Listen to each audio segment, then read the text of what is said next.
Given the severity of the charges, I find no reason for leniency. Bail is denied. The courtroom was filled with a silence, so thick it almost hummed. The fluorescent lights buzz above, a dull contrast of the tension crackling between Judge Margaret Lawson and the young defendant standing before her. Jessica Carter, only 16, stood at the edge of the courtroom, her hands trembling ever so slightly at her sides. Her mother's eyes were locked on her, full of an unspeakable worry. She wasn't just fighting for her daughter's future.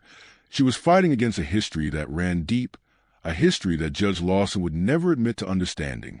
The courtroom's cold air wrapped around Jessica as she awaited the verdict on the petty theft charge that had been lobbed at her, a charge that had been nothing more than a misunderstanding.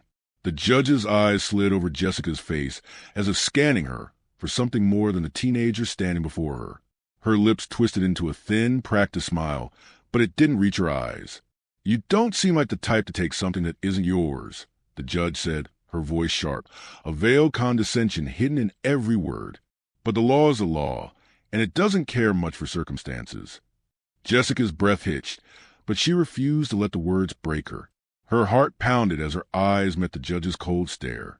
"I didn't steal it," Jessica said, her voice steady, but her hands shook harder. But as the gavel crashed down, Jessica could see the bias in the judge's eyes, the weight of her assumptions already in motion. The real punishment hadn't even begun yet. The air was thick with injustice as Jessica took a step back, the echo of the gavel reverberating through her bones. Jessica Carter stood at the edge of the courtroom, a mere 16-year-old girl fighting against something much larger than herself. Her eyes flickered between the polished wood of the bench, the rows of empty chairs, and her mother's worried gaze. The room felt suffocating, its sterile air pressing down on her chest as if the walls themselves were closing in. Every corner of the space seemed to mock her, a teenager standing alone in a fight she never asked for. Judge Margaret Lawson's gavel tapped lightly against a wooden desk, breaking the silence in the room. Her eyes flickered over Jessica's face as though she were assessing a problem, one that needed solving, not understanding. The judge's gaze was cool, detached, betraying none of the empathy that Jessica desperately needed. The gavel fell again, this time with a finality that left the room still. This court finds the defendant, Jessica Carter, guilty of petty theft. Judge Lawson declared in a voice that didn't waver. There was no room for doubt, no room for questioning. The words hung in the air like a judgment from God, carrying within the weight of every racial stereotype ever assigned to a black teenager in a white courtroom. Jessica could feel the eyes of everyone in the room on her, but none as heavy as the judge's. Jessica's heart beat faster, but she didn't let it show. She stood taller than she ever had before, her back straight, fists clenched at her sides. "But I didn't do it." Jessica's voice rang out, sharp and firm, but her words seemed to bounce off the walls with no effect. She saw the judge's lips twitch in something that resembled a smirk, a cruel twist of superiority that sent a chill through her veins. "Of course you didn't," Judge Lawson replied, her voice laced with a condescension that Jessica could feel in her bones. "But your record doesn't exactly paint the picture of someone who's innocent. The law doesn't care about your circumstances, Jessica. The law only cares about what's on the books." Linda Carter, Jessica's mother, shifted in her seat beside her daughter, the old wooden chair creaking under her weight. She could see the exhaustion in Jessica's eyes, a weariness born from years of fighting an invisible enemy. But there was something else there, something stronger than despair, something that said this wasn't over. Jessica took a step forward, trying to control the tremor in her hands. She could feel the weight of every eye in the room. "I'm not guilty," she repeated, her voice quieter but no less determined. Judge Lawson leaned back in her chair, the hard lines of her face softening just enough to reveal a cruel kind of amusement. "You'll learn soon enough, Jessica. The system doesn't make mistakes. People do." Jessica's stomach turned at the words, at the way they felt like a slap in the face, a reminder that her race had already written conclusion to this story long before she stepped foot in the courtroom. She felt the bitterness rise in her throat, but she swallowed it down. This wasn't the end. It couldn't be. With a final, dismissive glance, Judge Lawson turned to the court clerk, who quickly scribbled down the verdict. The gavel came down with a loud, unforgiving thud. Jessica felt like the room was spinning as the weight of the verdict settled over her. She turned to her mother, who caught her eye, her face pale with shock and disbelief. Linda reached out and gently gripped her daughter's arm, but Jessica pulled away just slightly. She couldn't bear the thought of showing weakness now, not in front of these people. "Let's go home," Linda said softly, her voice heavy with the years of unspoken hurt that had been buried deep within her. But Jessica didn't answer. She couldn't. Her thoughts were too loud, too frantic, spinning in a million different directions. There was no way she could just walk away from this. As she stepped out of the courtroom, the door closing behind her with a soft click. Jessica felt a surge of defiance building inside her. She wasn't just going to let this happen. She would fight, even if it meant facing a system that already judged her, that had already decided her fate before she even had a chance to speak. The cold, gray air hit her face as she stepped outside, but it did nothing to chill the heat rising in her chest. She wasn't guilty. She couldn't be. Not when everything about this was wrong. And the fight had only just begun. Jessica's mind raced as she walked alongside her mother down the courthouse steps. The harsh winter air bit at her cheeks, but it did nothing to cool the fire that was building inside her. Her fingers clenched at her sides, the raw sting of injustice too much to ignore. It wasn't just a verdict that hurt. It was the reality of what it meant. It was a realization that, in a world where she had to work twice as hard to be seen as equal, this was the price she paid for simply existing. But as Jessica walked, her thoughts drifted away from the present moment, toward her mother's whispered words from earlier that morning, words that seemed to have carried more weight than she'd initially understood. "Remember, Jessica," Linda had said, her voice firm but filled with quiet tenderness, "there's a history here, a long one, and it's not your fault." At the time, Jessica hadn't fully grasped the depth of her mother's warning. But now, as she felt the sting of every gaze upon her, she realized just how deeply those words ran. Linda Carter had lived a life shaped by a history that was all too familiar to black families in America. Raised in a segregated town where black children were relegated to overcrowded schools and were rarely given the same opportunities as their white counterparts, Linda had fought from the very beginning. Linda's story, though, was one of resilience, of carving out a place in a world that would have preferred she remain silent. She remembered her childhood, the stark contrast between her family's modest home and the shining, pristine houses on the other side of the tracks. Every day, her mother reminded her that she would have to work harder, be better, to prove her worth in a society that had already written her off.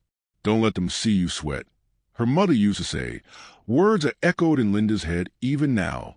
Linda had grown up witnessing the deep-rooted disparities that defined her life. Her neighborhood had been full of people just like her, hard-working, determined, but consistently overlooked by the very systems meant to protect them. When Linda was a teenager, she had witnessed a quiet hum of racism in her own high school. Teachers dismissed her aspirations, assuming she was simply another girl from the wrong side of town. Even the school counselor had told her, in a voice full of unspoken judgment, that her best hope was a career in retail, not the law she dreamed of. But Linda never accepted that. She pushed herself harder than anyone, studying late into the night, working odd jobs to support herself through college. She got into law school, a victory that seemed impossible at the time, and became a lawyer despite every barrier placed in her path. It hadn't been easy, but Linda had built a career that made her proud. Yet, even as a successful attorney, she never forgot where she came from. And Jessica, growing up in the shadow of her mother's unrelenting strength, had absorbed all of it. She understood the weight of the world on her mother's shoulders. Linda had raised her to fight against a world that tried to define her by her race, to push past the barriers that were set in place the day she was born. But now, as Jessica stood on the edge of a world that had yet again shown her its ugly face, she felt the weight of that legacy, a weight she wasn't sure she was ready for. Jessica thought of her father, Robert Carter. He had been a lawyer, too, someone who had fought the battles that Linda couldn't, someone who had always believed that if you had the law on your side, you could win anything. But Robert's life had been cut short in a car accident when Jessica was just 10 years old, and since then, her mother had carried the load of raising Jessica alone, all the while pushing her to be the best, the smartest, the most determined. He had been a quiet, powerful force in Jessica's life, but his presence was still felt. He'd always been the one to tell her that things could be different, that people like them black people could rise above injustice if they were smart enough, tough enough. He'd been the one to tell her, it's the law that matters. It's the system that matters. The system doesn't care about color, Jess. You just have to prove them wrong. But now, standing in the wake of that courtroom verdict, Jessica wondered if he had ever been wrong. Was the system really on her side? Did it truly not care about color? Or had it already decided, long before she ever entered the world, that people like her would never be allowed to rise? Her thoughts were interrupted by her mother's voice, soft yet unyielding. "Jessica," Linda said, placing a hand gently on her daughter's shoulder. "We've been through worse. This is just another battle. You'll see." Jessica met her mother's eyes, seeing the same unspoken fear there, a fear that mirrored her own. They both knew that this wasn't just about the petty theft charge. It was about something deeper, something systemic. It was about a lifetime of facing an invisible wall that told them, no matter how hard they tried, they were never going to be enough. "I'm not giving up, Mom," Jessica said quietly, the words tumbling out before she could think about them. "I can't." Linda smiled, but it was a smile that carried the weight of years of struggle. "I know you won't, sweetheart. I know you won't." But deep down, Jessica wondered if she could keep fighting against a system that seemed so determined to keep her in her place. The cold wind wrapped around them as they walked toward their car, the future uncertain, but the weight of the past lingering like an anchor. The hallway of Carver High School felt suffocating as Jessica walked through it the next day. The usual hum of chatter among students seemed distant, muffled by the pounding of her heart. She was used to the sideways glances, the whispers that followed her from one end of the hall to the other. But today, the stares were sharper, colder, and Jessica couldn't shake the feeling that everyone was watching her, waiting for her to slip up. She'd always been a quiet, reserved student, the kind who preferred reading over mingling with her classmates. But lately, even her books seemed to mock her, offering no escape from the reality that had become her life. Yesterday's court hearing had shattered whatever sense of normalcy she clung to, leaving her with an overwhelming feeling of powerlessness. As she passed her locker, she saw a group of her classmates huddled together, speaking in hushed tones. Ella, her best friend since kindergarten, was standing with them, but Jessica could see the hesitation in her eyes. Ella smiled weakly when she noticed Jessica approaching, but it wasn't the warm, familiar smile that had always made Jessica feel safe. "Hey, Jess," Ella said, her voice faltering slightly. "How are you doing?" Jessica smiled, but it was a thin, forced thing. "I'm fine." The words tasted like ash in her mouth. Ella shifted uncomfortably, glancing back at the others in the group. "Listen, I just wanted to say, I'm sorry about everything that's happening with the trial and all. I know this isn't easy, but, I just think it's better if you lay low for a while, you know? People are talking. I don't want you to get caught up in anything." The words hit Jessica like a slap to the face. She knew what Ella was trying to say, but hearing out loud made her stomach churn. "Lay low," Jessica repeated, her voice quieter than she intended. "Is that really what you think? That I should just disappear?" Ella's face reddened, and she took a hesitant step forward. "No, it's not like that. I'm just saying, people are already saying stuff. You don't want to make it worse, do you?" Jessica swallowed hard, her hands curling into fists at her sides. The weight of Ella's words, the fear lacing her voice, stung more than she could have anticipated. This wasn't just about the trial anymore. This was about the way her friends, the people she had trusted, had already started to distance themselves from her. They weren't just afraid of the accusations. They were afraid of being associated with her. "I don't need you to protect me, Ella," Jessica said, the words coming out sharper than she meant. "I don't need anyone to protect me. I need people to stand with me." Ella's eyes flickered with guilt, but the tension between them was palpable. "I'm not abandoning you, Jess. I'm just trying to keep you from making it worse for yourself. It's not easy, okay? I don't know what to say." Jessica opened her mouth to respond, but no words came out. The anger bubbled in her chest, but what could she say? The truth had already sunk in. Ella wasn't the only one who would pull away. They all would. She could feel it in every whisper that followed her through the halls, in every hesitant glance cast her way. "You don't have to say anything," Jessica muttered, her voice hollow. "Just don't bother." She turned sharply and walked away, not looking back, her chest tight with mixture of betrayal and despair. By lunchtime, the isolation felt suffocating. Jessica sat at the edge of the cafeteria, a tray of food in front of her that she had no appetite for. Ella hadn't come to sit with her, and Jessica had watched as her friend took her seat at the popular table.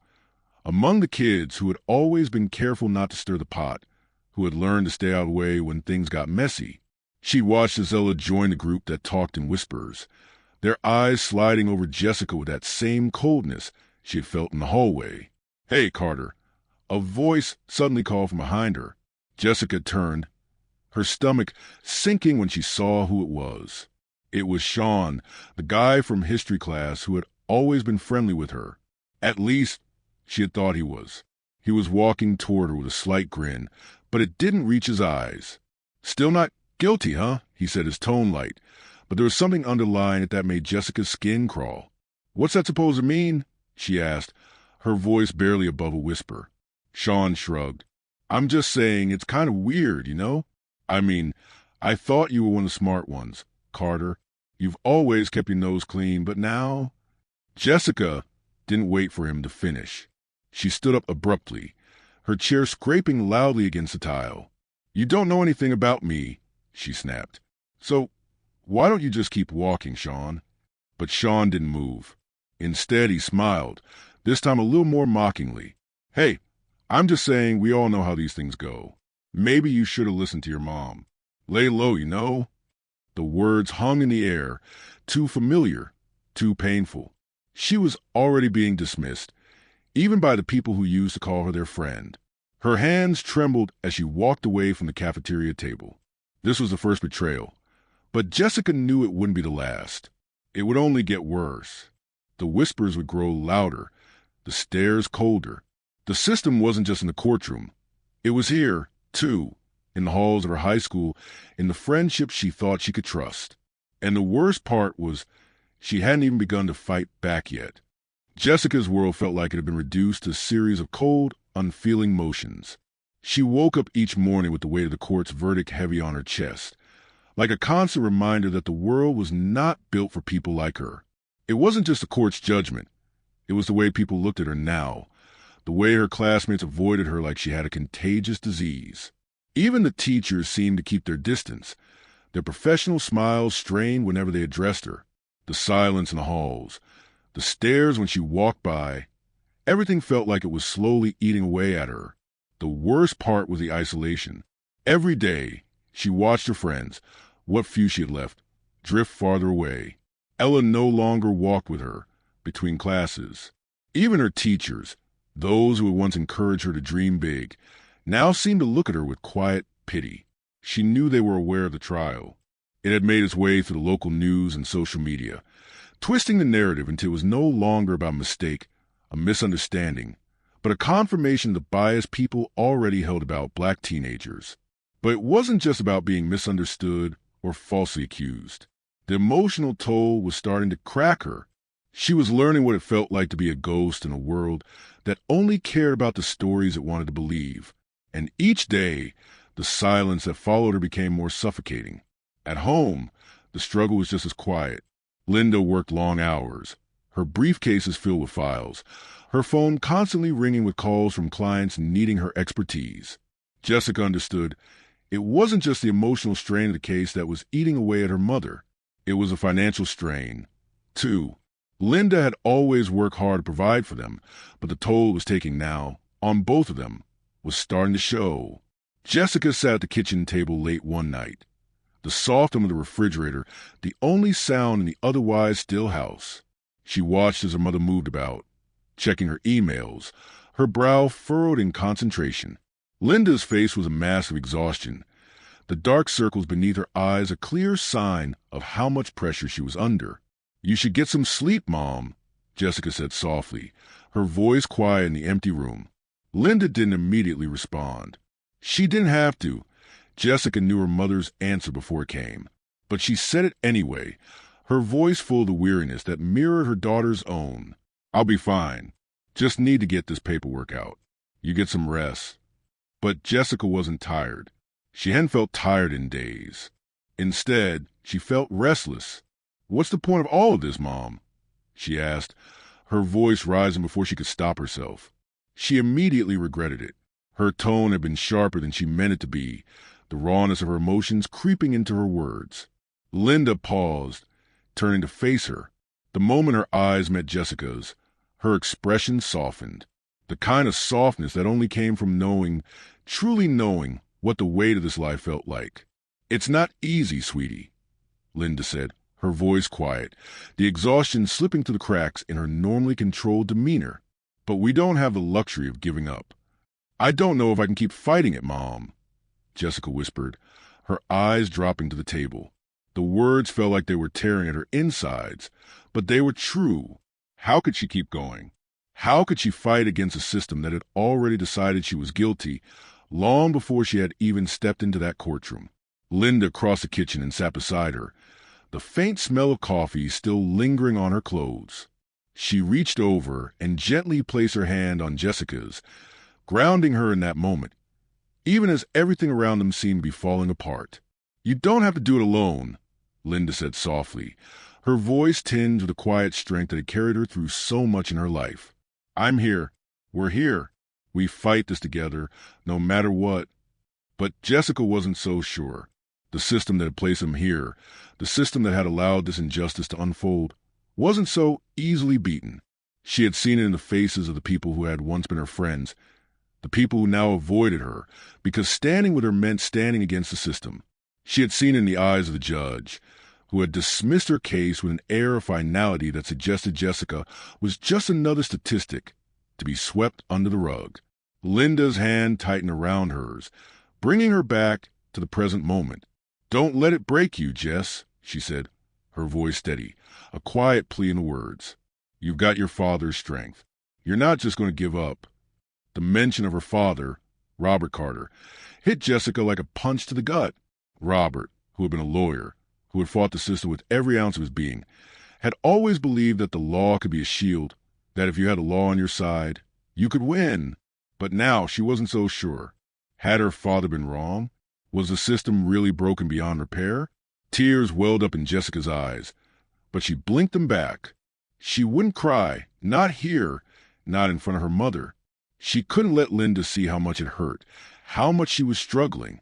"I don't want to disappoint you, Mom," she said quietly, her voice breaking just a little.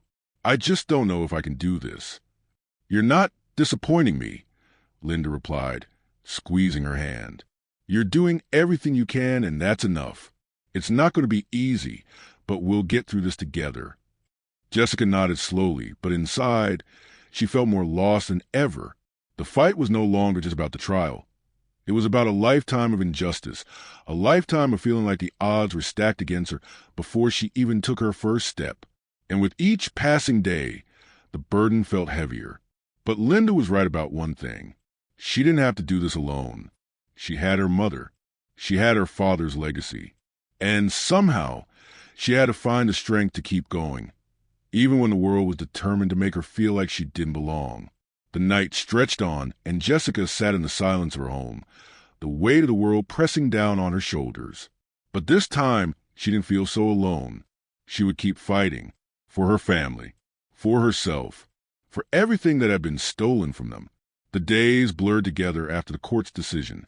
Jessica went through the motions, waking up, going to school, coming home, but all of it felt like she was walking in a fog. The whispers followed her everywhere, and every passing glance felt like 1,000 accusations, the weight of the world pressing against her chest. The hardest part wasn't the verdict itself. It was the aftermath, the way people had already made up their minds. It was a feeling that no one truly cared to hear her side of the story. The idea of justice, one so clear in her mind, had become a distant echo, a faint memory of what she thought it should be. It had been 2 weeks since the ruling, and the consequences were already starting to settle in. Her schoolwork, once a bright spot in her life, had become an afterthought.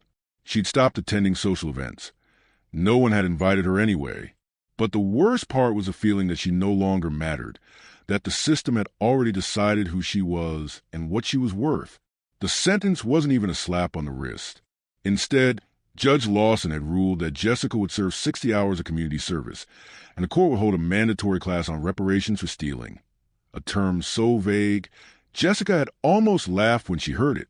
Her lawyer had protested, but Judge Lawson's decision had been final. Linda had stayed quiet since the ruling. She tried to keep it together, keeping herself busy with work and trying to shield Jessica from the worst of it. But Jessica could see the toll it was taking on her mother. Linda had always been a rock, the steady hand guiding her through life. But now, even she seemed to be losing faith in a system that had promised fairness but delivered nothing.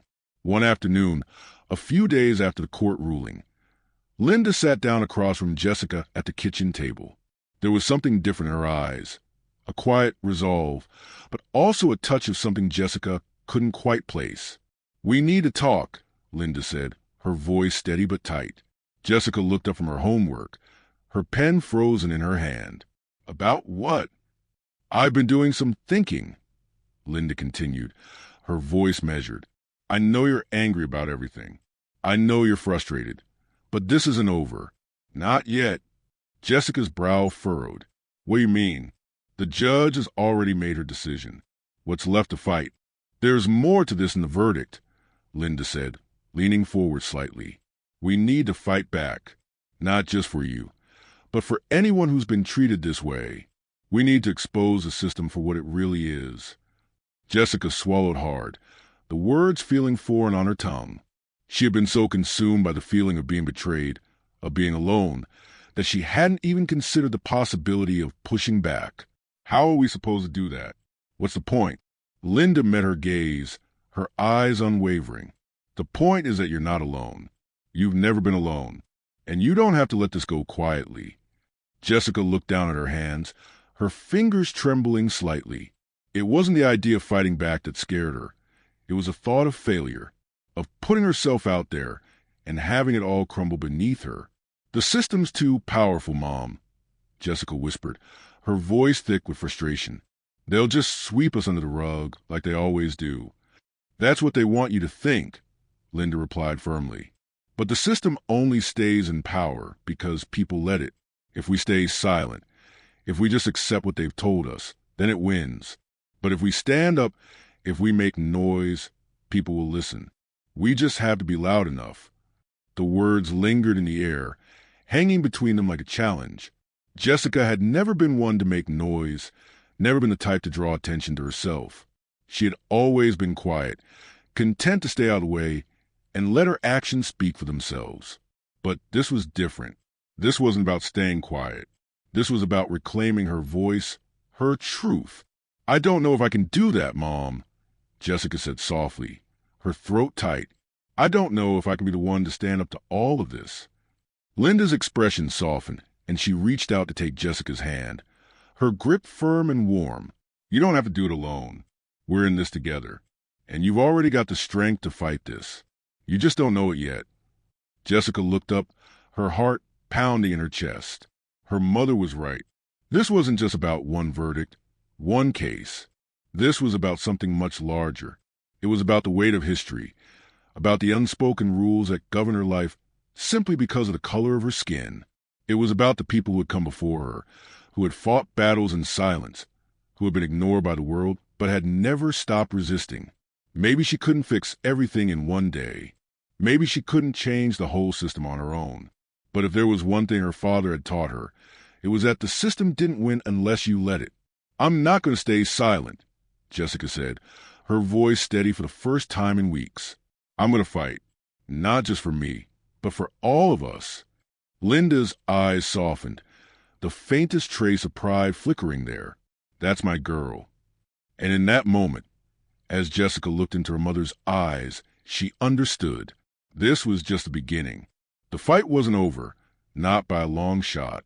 And even if it took everything she had, she was going to make sure the world knew her truth. The decision had been made. Jessica wasn't going to let this go.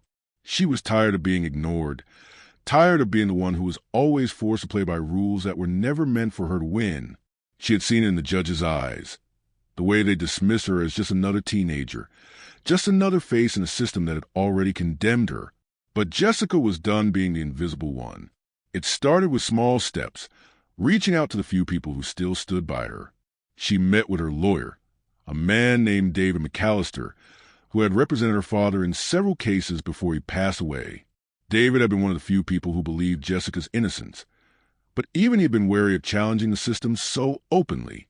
"I know you're angry, Jessica," David said in his office, his voice careful, like he was treading on thin ice. "But pushing this further, it could cost you more than you realize. The system doesn't like to be questioned." "I don't care about the cost," Jessica replied, her voice firm. "What's the point of doing this if it doesn't change anything? If we don't push back, we're just letting them win." David sighed, rubbing his temples as if trying to find the right words. "It's not that simple. These things don't change overnight, and you need to be prepared for the fallout." "I know," Jessica said, leaning forward on the edge of his desk. "But we can't just let them get away with it.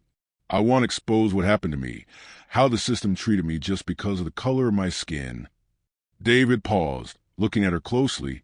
For a moment, there was a flicker of something in his eyes. "Respect, maybe.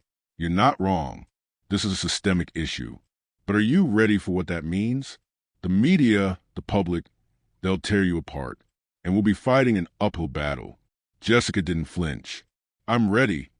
Over the next few days, the plan began to take shape.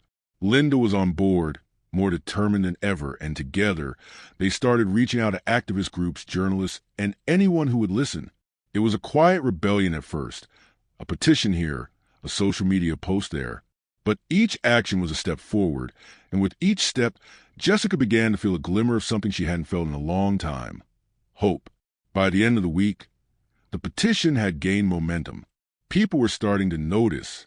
The local news picked up on the story, and a reporter named Maria Hernandez contacted Jessica for an interview. The questions were tough, but Jessica had prepared herself for this moment. She had no choice but to be honest, to speak the truth in a way that couldn't be ignored. "It's been 2 weeks since your verdict, and many people are still questioning your guilt," Maria began, her voice steady as she adjusted the microphone in front of Jessica. "What would you say to those who think you don't deserve the chance to tell your side?" Jessica took a deep breath. This was it. "I would tell them that they've already decided what kind of person I am, simply by looking at the color of my skin. I would tell them that I'm not the stereotype they've made me out to be. I've been judged based on assumptions that don't belong in a courtroom or anywhere else for that matter." Maria nodded, her eyes never leaving Jessica's face. "But don't you think that the court's decision was based on the evidence they had at the time?" "The evidence was flawed," Jessica replied firmly. "I didn't steal anything, and there were people who saw what really happened. The problem is, no one listened. They saw me, a black girl from a poor neighborhood, and they made assumptions. They didn't care about the truth." The interview aired the next day, and the response was immediate. Some applauded Jessica for her courage, for speaking out against the system. Others called her a troublemaker, someone who was stirring up unnecessary drama. The comments section was flooded with mixed opinions. But what stood out to Jessica was a number of people who were willing to stand by her. But there was one comment that caught her eye, and it stayed with her long after she read it. It was a message from a stranger, a woman named Angela, who had lived in the same neighborhood as Jessica's family. "You're not alone. We've all been where you are. Don't stop fighting." Jessica reread the message several times. It was a small thing, but it meant the world to her. It was a reminder that the fight she was facing wasn't just hers. She wasn't alone in this. The pressure was mounting, though. As the media storm grew louder, Jessica found herself under an intense microscope. Her every move was being scrutinized. Reporters camped outside her school, trying to catch her in some unguarded moment. Even her classmates were beginning to take sides. Some began to openly support her, whispering words of encouragement when they thought no one was listening. But others, those who had once called her friend, were now reluctant to associate with her in public. Ella, once Jessica's closest friend, finally approached her one day after school, looking nervous. "Jess," she began, her voice shaky. I just wanted to know that I'm still here. I didn't mean to make you feel like I was abandoning you, okay? I didn't know how to handle everything. Jessica stared at her for a long moment, the hurt still fresh. But beneath the hurt, there was something else, something that told her it wasn't just about forgiveness. It was about understanding. It's not about me, Ella. It's about what you're willing to stand for. I get it. You're scared. I wasn't scared. I didn't know if I could handle the fallout, Ella admitted, looking down. But I'm with you. I just want you to know that. Jessica nodded slowly, letting the words settle between them. She didn't know if things would ever be the same between them. She didn't know if things would ever be the same between her and anyone at school. But at that moment, she realized that it didn't matter. This wasn't about her reputation or how people saw her. This was about something bigger than all of them. And no matter what happened, she was going to see this through. The storm of public opinion was growing louder. Jessica knew that the exposure of her case, the very act of challenging the judge and the system, had ignited a firestorm. Some people were rallying around her, calling for justice, but the road to that justice felt like it had become a labyrinth, filled with endless dead ends and painful truths. Yet, with each passing day, Jessica felt a small spark of something she hadn't felt in a long time, a sense of purpose. Her efforts were beginning to make a difference, though it wasn't easy. Her community service had started, and it was nothing like she'd imagined. Each day, she was forced to confront the prejudice that had gotten her here in the first place. Volunteering at a local shelter where people often eyed her with suspicion, judging her just as quickly as those in the courtroom had. But it was here, amid the people who had been discarded by society, that Jessica began to understand what it meant to truly fight for something. The people in the shelter, many of them struggling with poverty and addiction, were in their own way survivors of a system that had failed them. And she wasn't the only one who had been overlooked. It wasn't until the evening of the local town hall meeting that things began to take a turn. The city council had scheduled a session to discuss the growing concerns surrounding racial profiling in the legal system. Jessica's case had become a symbol of a larger problem. People from all walks of life came together. Some wanted to speak out in support of Jessica, others determined to defend the system. But as Jessica sat in the back of the room, waiting for her turn to speak, she knew something had shifted. Linda had encouraged Jessica to attend, reminding her that this was her chance to not just speak for herself, but to give voice to the thousands who had been silenced before her. Linda had stood by her, even when Jessica wasn't sure she could face the crowd. But tonight, Jessica felt the weight of the decision she'd made in a way she hadn't before. When the council called on her, Jessica stood up slowly, the room quieting as she made her way to the front. The microphone stood before her like an immovable wall, but this time, she didn't back down. She wasn't a scared teenager from the courtroom anymore. She was someone who had lived through the system's cruelty, and she wasn't going to let anyone forget it. "I didn't steal anything," she began, her voice clear, steady, and stronger than she had ever thought it could be. "What happened to me was wrong, not just because I was innocent, but because it never should have happened in the first place." A murmur of agreement rippled through the room, and for the first time, Jessica could see it.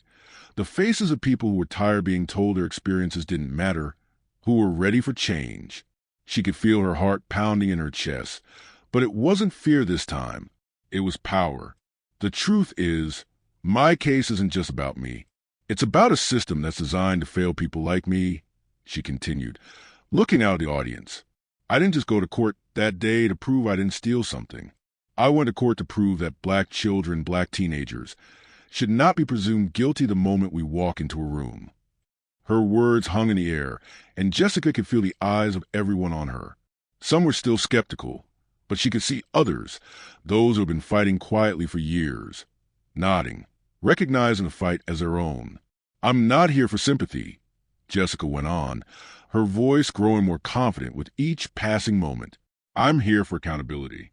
I'm here because I know that if we don't stand up, nothing will ever change.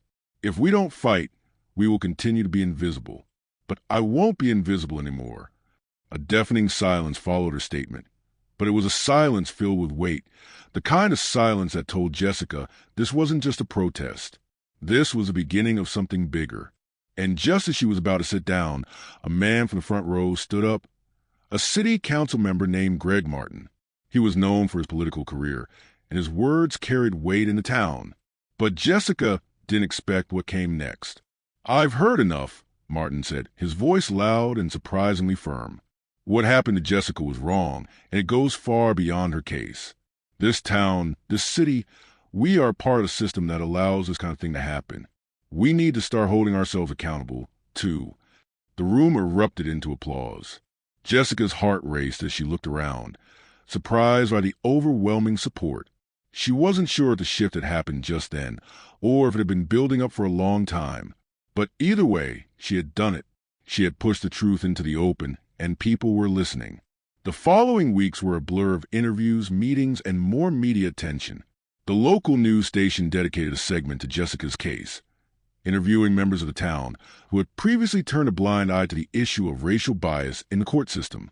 There were protests, rallies, and calls for reform, all fueled by the brave stance Jessica had taken in the town hall meeting. It felt like a tidal wave had swept through the community, and for the first time in her life, Jessica could feel the force of it. But with the public came scrutiny. There were still those who rejected her story, those who thought she was just another angry teen trying to tear the system down. Jessica had expected that. She had expected the pushback, the resistance from people who were too comfortable with the status quo. But it didn't matter anymore. She was no longer fighting alone. The truth had come out, and it had spread far beyond her case. The fight for racial justice had taken root in their community. And though the battle was far from over, Jessica knew she had made a difference. The system had been exposed for what it was, flawed and corrupt, but it hadn't broken her. Jessica wasn't done yet. She wasn't going to let this go. Not when so much was at stake. The dust hadn't settled. In fact, it had only gotten thicker. The town was divided now.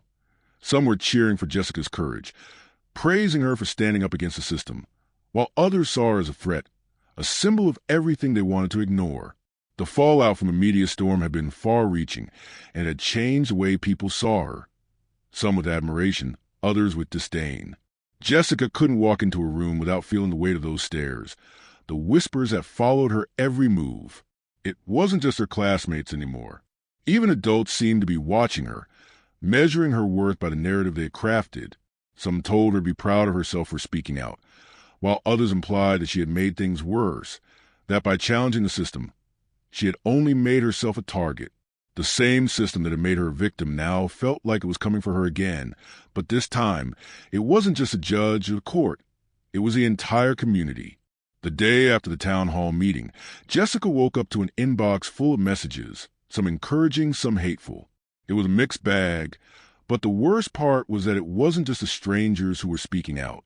Some of her own classmates had sent her private messages, some filled with words of support, others filled with cruel reminders of her place in the world.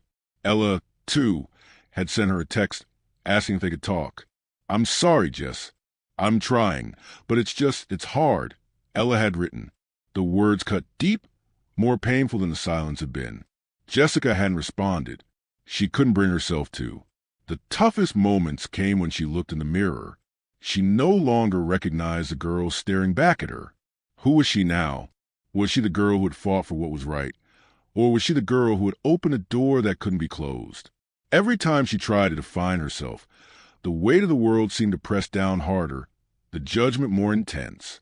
One night, as the noise of the world continued to swirl around her, Linda found her sitting at the kitchen table, staring blankly at the pile of schoolwork she hadn't touched in days. "Are you okay?" Linda asked, her voice gentle as she placed a cup of tea in front of her daughter. Jessica didn't answer right away. Instead, she stared into the steam rising from the mug, lost in her thoughts. "I don't know, Mom. I thought this would feel better, you know? I thought fighting back would make it all worth it. But it just feels like I've made things worse." Linda sat down beside her, her hand finding Jessica's on the table. "You're not making things worse, sweetie. You're changing things. And that's hard. It's never easy to be the one to speak the truth, especially when the truth shakes everything up. But that's exactly what you're doing." "I didn't expect it to be like this," Jessica admitted, her voice shaky. I didn't know how heavy this would feel, how much I'd lose. Linda squeezed her hand. You're losing things now, but you're also gaining so much more. You're gaining respect, Jess. You're gaining the kind of courage that will change everything for the next person who comes along. This isn't just about you. It's about all of us. What you're doing is bigger than just a case or a court ruling. Jessica wiped a tear from her cheek, her heart aching.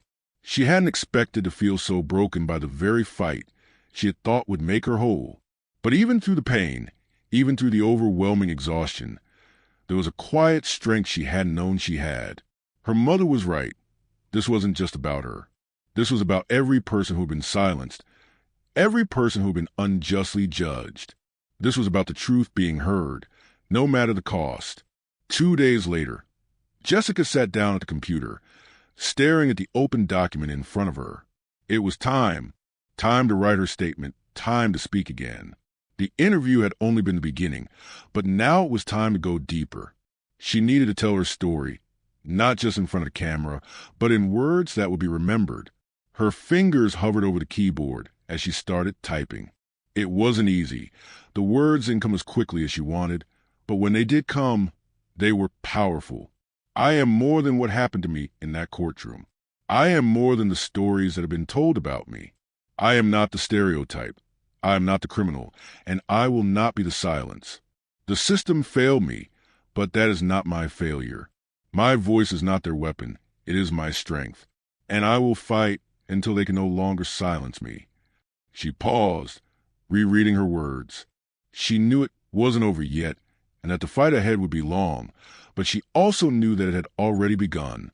And no matter what happened, she would keep going, for her family, for the ones who would come before her, and for the ones who would come after. The world may not have been ready for her voice, but it was going to hear it anyway. The world felt different the next morning. The way of the last few weeks was still there, still lingering, but something inside Jessica had shifted. She sat at the kitchen table with a cup of coffee in front of her, staring out the window at the gray sky. The rain had stopped, but the air still carried the scent of it, fresh and sharp. Her fingers hovered over her phone, the screen full of messages and notifications, but she didn't feel the same urgency to check them anymore. The noise, the opinions, they no longer had the power they once did. It wasn't that she had stopped caring. It was that she had come to terms with something important. She couldn't change everyone's mind. She couldn't force people to see her truth, but she could choose to stand firm in it, to keep fighting, even if it meant standing alone. The town had changed in ways Jessica hadn't expected. The protests, the interviews, the public outcry, they had all led to something greater. The local government had finally agreed to review the case. And though Jessica's legal battle wasn't over, the town was beginning to reckon with its own biases. There were conversations about reform, about addressing the racial inequities that had long been overlooked. And while Jessica wasn't naive enough to believe that change would come overnight, she understood that this was just the beginning. As she scrolled through the messages, Jessica saw one from Ella. This time, it wasn't a text. It was an email, an apology. It was different from the others, quieter, more thoughtful. Ella was asking if they could meet, if they could talk without the pressure of the crowd or the cameras. Jessica stared at the email for a long time before tapping the screen to open it. Jess, I know I've hurt you, and I don't know if you'll ever forgive me, but I want to try. You've been so strong through all of this, and I've been hiding. I want to be a part of this change with you.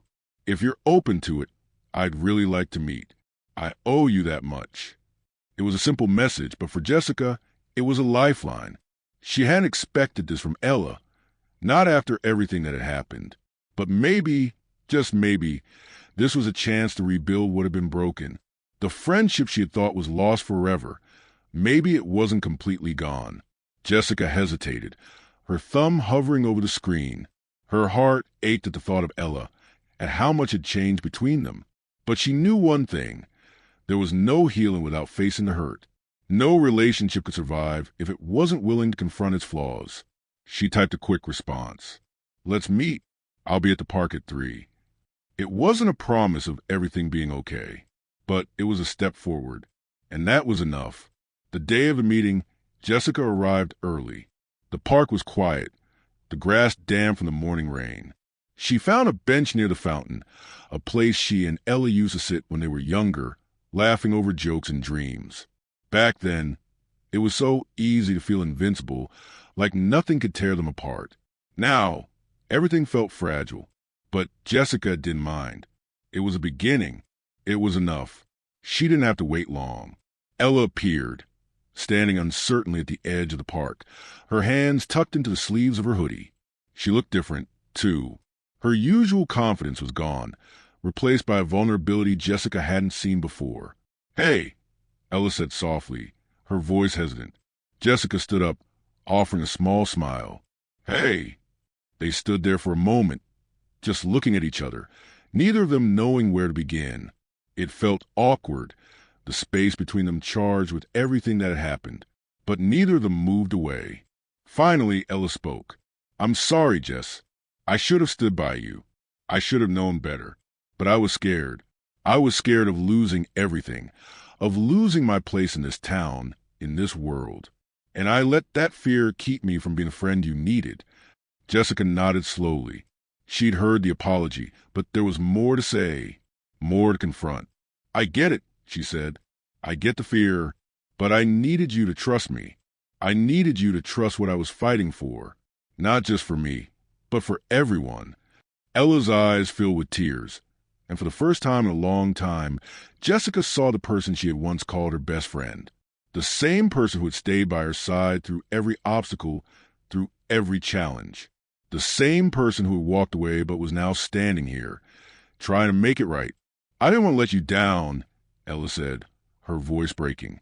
Jessica stepped forward, reaching out to take her hand. "You didn't. You just have to be willing to stand with me now. To really see it, Ella. To see that this isn't just about one mistake. It's about something bigger. Something that has been happening for a long time." Ella squeezed her hand, her eyes filled with resolve. "I know. I'm ready." And in that moment, Jessica realized something. Healing wasn't about erasing the past or pretending the hurt didn't exist. It was about moving forward, step by step, even when the road ahead was uncertain. It was about finding new beginnings, even when everything around you had been torn apart. The fight wasn't over. But Jessica had come to understand that it wasn't about one victory, one case, one moment. It was about the quiet strength that came from standing firm, from staying true to herself, no matter how hard the world tried to tear her down. It was about creating a future where she no longer had to fight alone. For the first time in weeks, Jessica felt at peace. There was a long road ahead, but she was ready to walk it. And with the people who truly saw her by her side, she knew she could change the world,